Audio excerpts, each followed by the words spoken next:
Afin de communiquer avec son environnement, une cellule exprime sur sa membrane des récepteurs capables de lier des molécules informatives telles que des hormones, des neurotransmetteurs, des facteurs de croissance, etc. De façon simplifiée, nous allons présenter ici les principales voies de transduction qui permettent de transformer le signal extracellulaire en un signal intracellulaire. Il existe trois grands types de récepteurs membranaires, les récepteurs canaux, les récepteurs enzymes et les récepteurs couplés à des protéines G. Premier type de récepteur, ce sont les récepteurs canaux.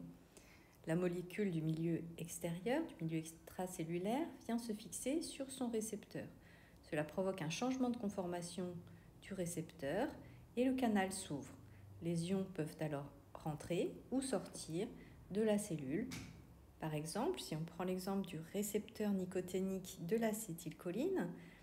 l'acétylcholine se fixe sur son récepteur, ce qui va ouvrir les canaux ioniques et permettre l'entrée de cations, essentiellement de sodium.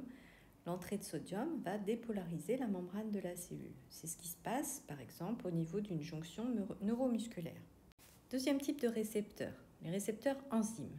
Ici, la molécule du milieu extracellulaire se fixe sur son récepteur, ce qui provoque un changement de conformation du récepteur et active sa partie catalytique. L'activité enzymatique, par exemple du récepteur de l'insuline, est une activité kinase, tyrosine kinase. Le récepteur activé va phosphoryler des protéines, ce qui va activer une cascade de transduction par phosphorylation successive de protéines et conduire par exemple dans les hépatocytes à l'activation de la glycogène synthase pour permettre la synthèse de glycogène en situation postprandiale. Le troisième type de récepteurs, ce sont les récepteurs couplés aux protéines G. Il existe différents types de protéines G. Premier exemple, un récepteur, par exemple le récepteur de l'adrénaline sur les cellules musculaires cardiaques. L'adrénaline va se fixer sur son récepteur et augmenter la fréquence cardiaque. L'adrénaline se fixe sur ce récepteur est couplé à une protéine G. Il va pouvoir activer la petite protéine G. Ici, il s'agit de la protéine GS, S pour stimulating. Cette protéine GS va activer une enzyme, l'adénylate cyclase, qui produit de l'AMP cyclique. L'AMP cyclique, c'est ce qu'on appellera le second messager. Le premier messager, c'est l'hormone ou le neurotransmetteur. Le second messager, c'est le messager intracellulaire. Ici, l'AMP cyclique va, par exemple, activer une enzyme, la protéine kinase A. On a une amplification du signal lors de cette voie de transduction, puisqu'on aura plusieurs protéines G activées, plusieurs molécules d'AMP cyclique produites et encore plus de molécules de protéine kinase A activées.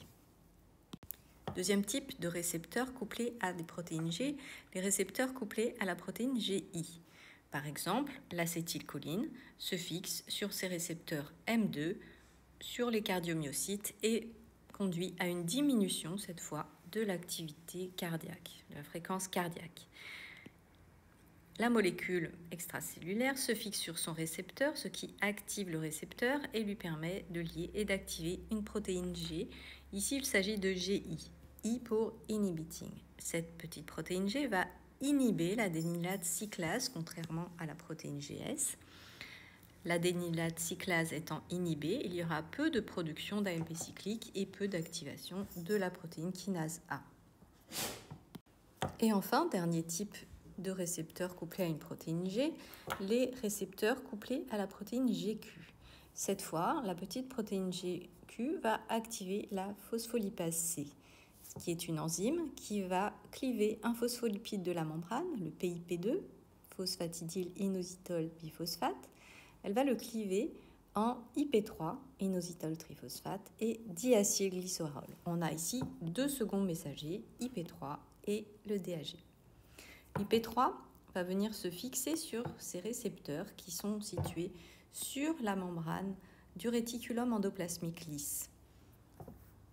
L'IP3 se fixant sur son récepteur, cela va ouvrir un canal. Ce sont des récepteurs canaux, comme nous l'avons vu au début de cet exposé. Les récepteurs canaux sont des récepteurs canaux à calcium.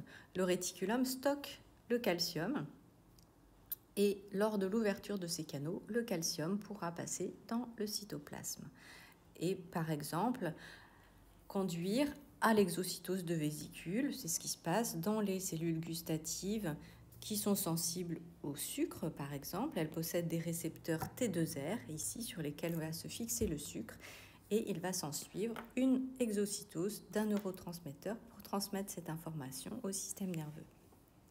Le deuxième second messager, le diacylglycérol, lui, peut activer la protéine kinase C et permettre la phosphorylation en cascade de protéines successives jusqu'à obtenir une réponse cellulaire. Je ne vous ai présenté ici que les principaux types de récepteurs membranaires à un signal extracellulaire. Il existe d'autres types de récepteurs comme les récepteurs Notch. Il existe également des récepteurs intracellulaires qui vont permettre de lier des molécules qui sont lipophiles et qui pourront traverser naturellement par diffusion les membranes. Il s'agit par exemple des récepteurs aux stéroïdes.